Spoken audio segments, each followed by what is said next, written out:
The waitress whispered, "Don't sign that." What the billionaire did next shocked everyone. He sat there. The billionaire everyone whispered about. His pen hovering over the contract that could change the fate of an empire. Cameras clicked, lawyers whispered, and the golden pen gleamed under the chandelier. But no one noticed the trembling waitress standing just a few feet away until she leaned closer, her voice barely audible, and whispered, "Don't sign that." Everyone froze. And that one whisper would unravel secrets, betrayals, and a truth worth more than all his billions. The story began earlier that evening in the grand ballroom of the Royal Crescent Hotel. Ethan Vale, billionaire, visionary, and the youngest self-made CEO in global tech, was moments away from finalizing a historic merger with a powerful European conglomerate. The deal was worth over $2 billion. To the press, he was calm and untouchable, a man who'd built empires from nothing. But inside, Ethan was drowning in trust issues, in loneliness, in exhaustion from years of being surrounded by people who wanted something from him. The party sparkled with polished laughter and fake smiles. Waiters moved like ghosts with silver trays, and in that blur of luxury stood her. Claire, a 26-year-old waitress working double shifts to pay for her mother's medical bills. She didn't belong in this glittering room, but she carried herself with quiet strength, the kind you earn from enduring life's sharpest edges.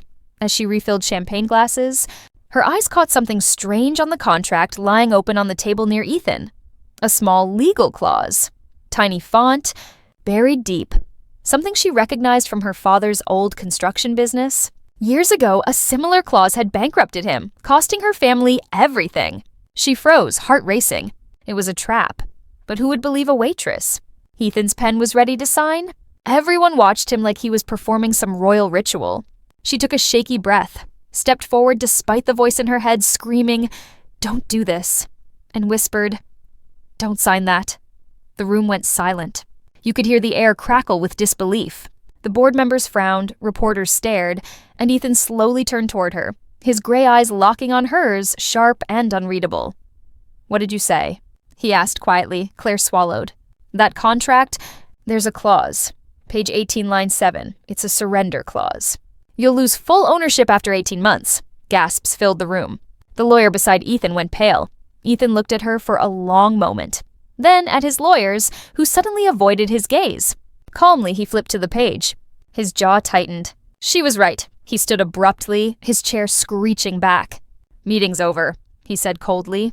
"Nobody leaves." The partners tried to protest, but Ethan's voice cut through them like steel. "You almost sold my company out from under me. He turned to his legal advisor. "You're fired." Cameras flashed. Security stepped in. The room descended into chaos, and through it all, the waitress just stood there, shaking, her tray still in hand. Hours later, the ballroom was empty. Ethan found her outside, sitting on the hotel steps, her apron still on, eyes red. He walked over quietly and sat beside her. "You saved me tonight," he said. "How did you see that clause?" Claire hesitated. "My dad signed something like that once. We lost our home. I just recognized it." He studied her. This ordinary woman with extraordinary courage. "You spoke up when no one else would." "Most people would have stayed silent."